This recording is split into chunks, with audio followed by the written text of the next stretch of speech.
still haven't heard the hour strike. I can't hear it. No clock is near. Soon it will be day. No, the horizon is black. Why don't we amuse ourselves by telling what we once were?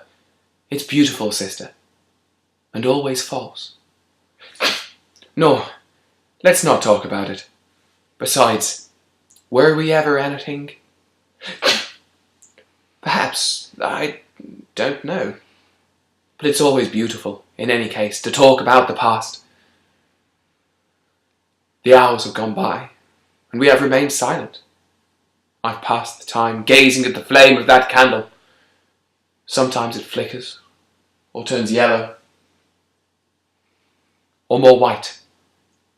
I don't know why this happens, but do we know, sisters, why anything happens?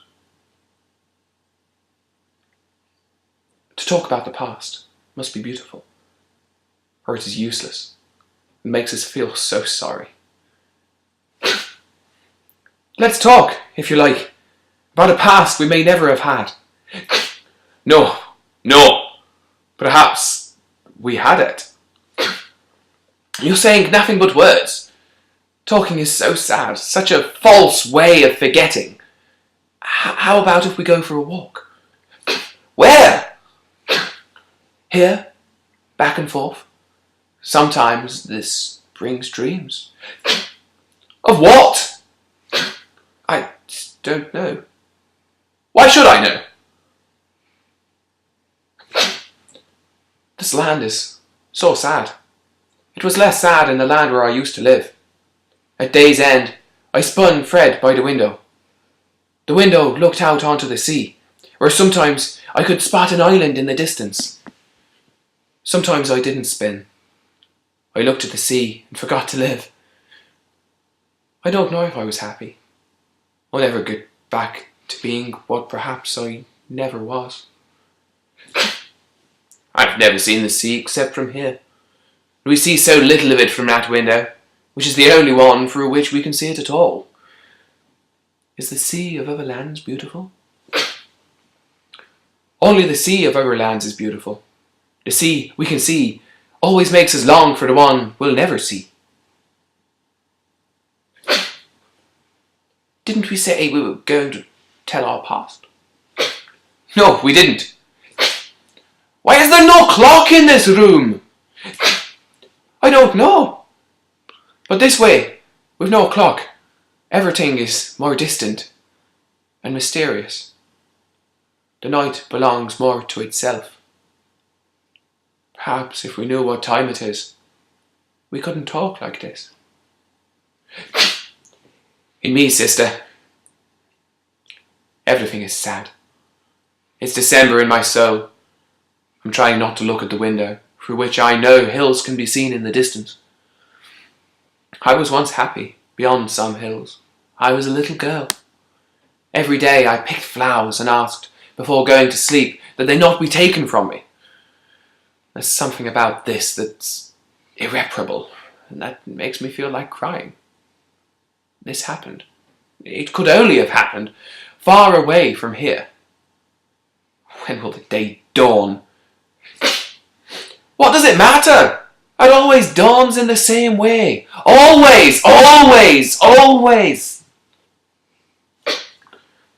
Let's tell each other stories. I don't know any stories, but there's no harm in that. Only life is harmful. Better not even to brush it with the hems of our dresses. No, don't get up. That would be an action, and every action interrupts a dream.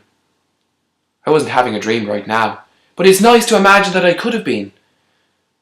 But the past. Why don't we talk about the past? We decided not to.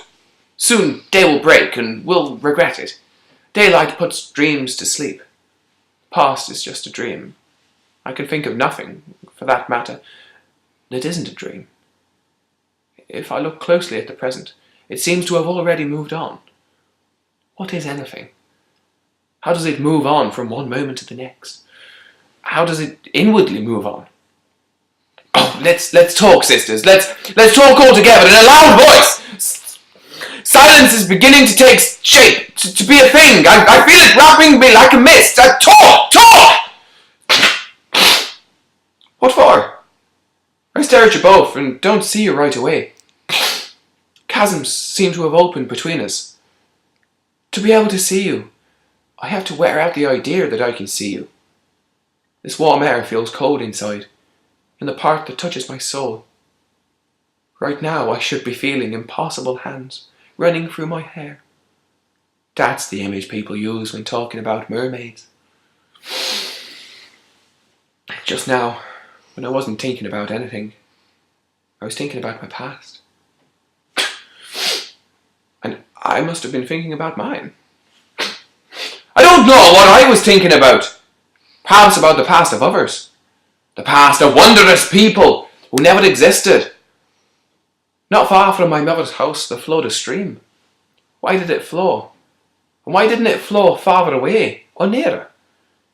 Is there any reason for anything being what it is? Is there any reason that's true and real like my hands? Our hands are not real or true. They're mysteries that inhabit our life.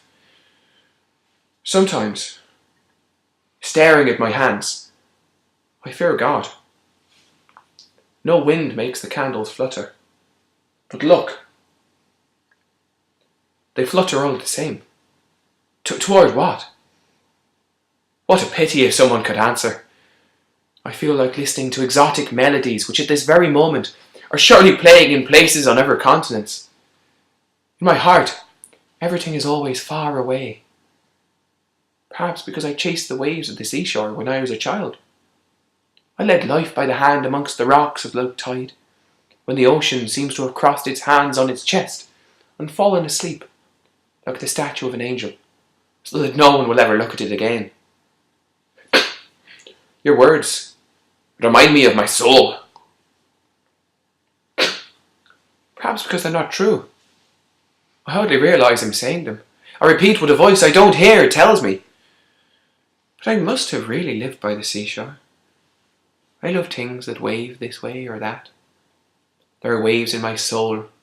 I seem to rock when I walk. I feel like walking right now. I don't do it, because nothing's worth doing, especially when it's something we feel like doing. The hills are what I fear.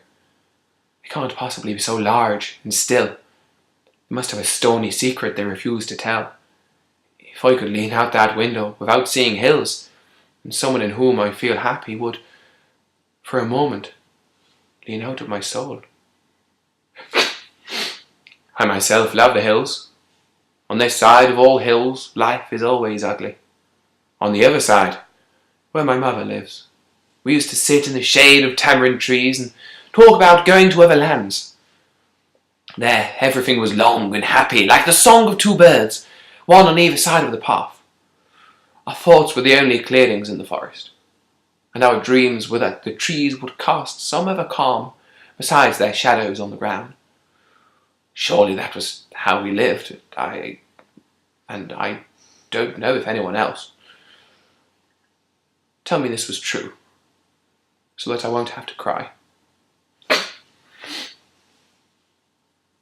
I lived among rocks, in plain view of the sea. The hem of my skirt whipped cold and salty against my bare legs. I was small and wild. Today, I'm afraid of having been... I seem to sleep through the present. Speak to me of fairies!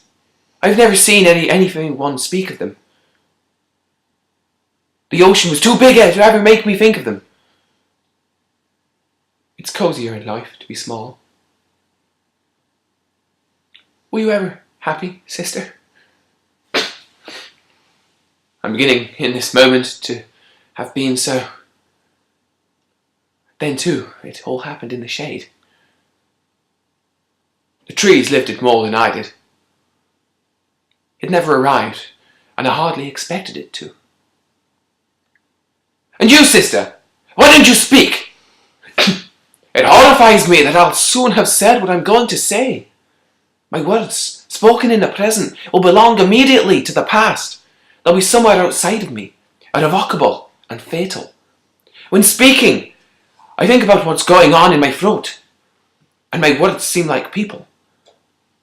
My fear is larger than me. I can feel in my hand, I don't know how, the key to an unknown door. And I'm suddenly, all of me, a talisman or tabernacle, conscious of itself. That's why it so scares me, like a dark forest, to pass through the mystery of speaking. But who knows if this is really how I am and what I feel? It's so hard to know what we feel when we look at ourselves. Even living seems hard when we stop to think about it. Speak, therefore, without thinking about the fact you exist. Weren't you going to tell us who you once were? What I once was no longer remembers who I am. Poor happy girl that I used to be.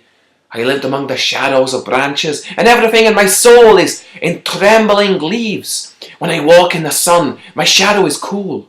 I spent the flight of my days amid fountains, where I dipped the calm tips of my fingers, wherever I dreamed of living.